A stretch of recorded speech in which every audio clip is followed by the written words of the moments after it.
2 young men, they have lost their lives. Please bring the camera closer. And let me also sympathize with Anthony Joshua. And let me apologize to you for the kind of disrespectful, unexpected medical response that you received. That is the state of our nation. I've seen the president, I've seen Governor Abiodun, I've seen Sanwo, I've seen a lot of people post officially commensurating. But I have few questions. Did Anthony Joshua receive the kind of medical response that he should have received as an heavyweight champion that qualifies to be on the social media page of governor? And even my father, president, has called him. Look at the people that brought Anthony Joshua out from that bus. It must have been okay, but we have further complications, internal bleeding and all of that. Dapo Abiodun, I am doing this video under the sun because of you. Toloke bá gbà fún ẹ, onílé ò ní padà gbà fún ẹ. Tónílé bá gbà fún ẹ, alálẹ̀ máa dì ẹ́ bí ìjà. Because everybody has seen me on this social media, the way I have constantly screamed and called out Dapo when it comes to medical facilities. There was no single paramedics, there was no single ambulance. Dapo does not have one qualified ambulance that can get on the highway to rescue anybody. I have worked in this country, in different communities, more than any governor or more than any first lady. So when I open my mouth to say something, I have the right to say it the way I want to say it, because I am talking from my pains and my experience. Dapo, Adabi, tó bá jẹ́ pé, but how a governor is supposed to put infrastructure in place. You have put the infrastructure of Ogun State in place. Alale Abie, sorry, the way those children's blood, that death was inevitable. Even if the ambulance was there, nothing could have been done. Sorry, ẹ̀jẹ̀ ọmọ yẹn, bó ṣe padà tà sílẹ̀, bí titi ẹ ṣe máa padà run lẹ̀ nìyẹn. Except from your wife, because your wife has suffered your lack of medical infrastructure. Now, Asiwaju Bola Ahmed Tinubu, you are the president that has given governors the highest amount of money. When have you people ever checked or done assessment on these funds that you are releasing to these states? When? There was a day I traveled from Lagos to Badagry around 5 a.m. When I got there, that place fell under Ogun State. We called Dapo Abiodun to send a rescue team, not a single soul. We have requested for social welfare, not a single car or a bus. They came with Okada to rescue a child. You will carry my own child on Okada. First Lady, Mrs. Bamidele, we had a case where they raped a girl and still hammered her head with nails. This woman could not help because her husband didn't have infrastructures in place. She was crying on the phone. She offered to hop on a bike to come and rescue. It was Sanwo-Olu that sent ambulance from Lagos State. Now, Anthony Joshua was taken to hospital in Lagos State. Dapo tó bá bí ìyá tó lóyún ẹ̀ tó ṣì wà láyé rẹ̀. Come and show Nigerians one single hospital that can condone any accident patient. I have had situations where I travel from Lagos to Ogun State. I use my own personal vehicle, my jeep, to transport the boy, first degree burn, to Shagam. There was no ambulance. There was no single primary health care center. Dapo, you have the same caliber of friends that I do. We have common friends. We have the same pedigree. Yoshomoloshi. A lot of your friends have come to meet me. Now what has Dapo done for you?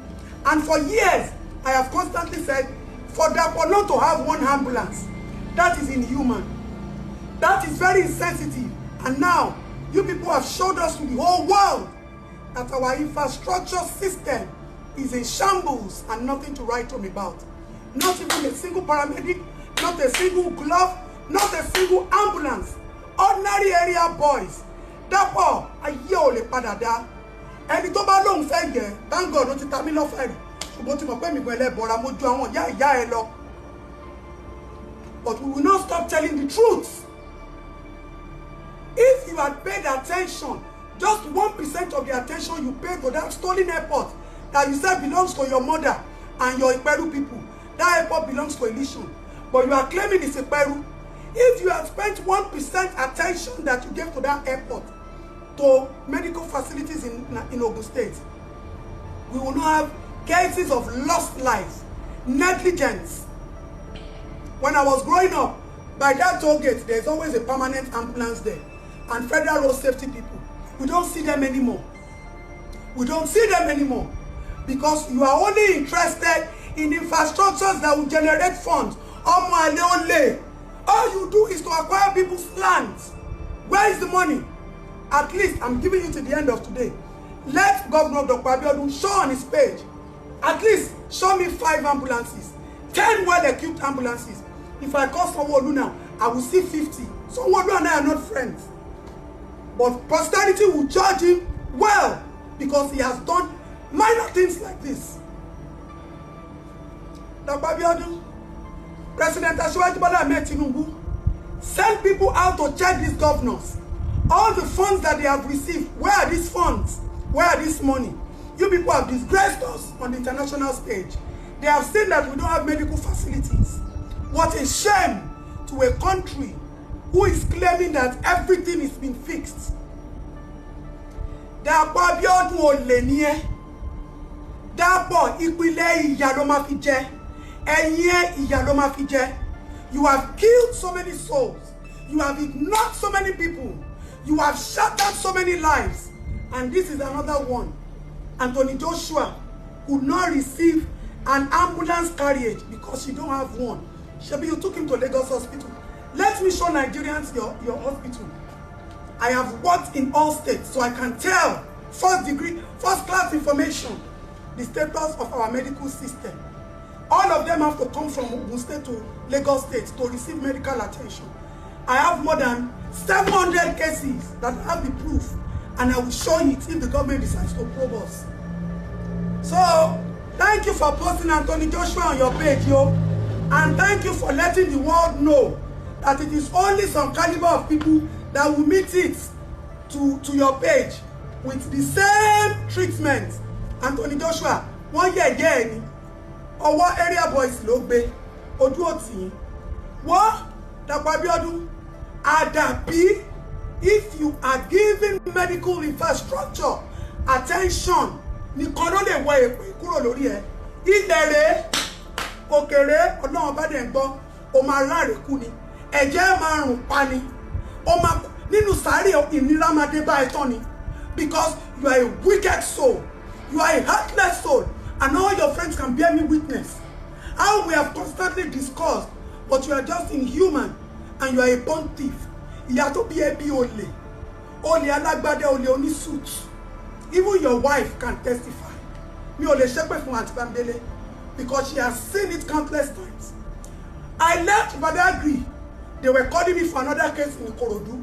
I went there with my Land Cruiser. My Land Cruiser got faulty. Dapo could not send an ambulance. Dapo could not send social services. Commissioner of Health has gone to party. Commissioner of Youth and Development, nowhere to be found. All of them, they were giving stories. And we have lost countless lives because of this.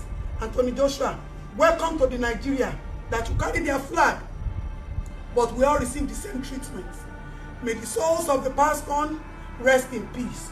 If you people like, you people should start doing adjustments. If you don't like, leave it the way you have spoiled it. Ṣùgbọ́n nǹkan tó wà níbẹ̀ ni pé àwọn ọmọ yẹn á jẹ́nu ìyà yẹn. Àwọn ọmọ yẹn á gbánú ègún yẹn. Àwọn tẹ́ ẹ̀ tí ìbìtẹ́ torí ẹ̀ ń jí owó that you are stealing our money to go and take care of. Wọ́n lánú nú àtẹ́gùn yìí náà. Nobody will escape it. This is not about karma. This is Adabi that will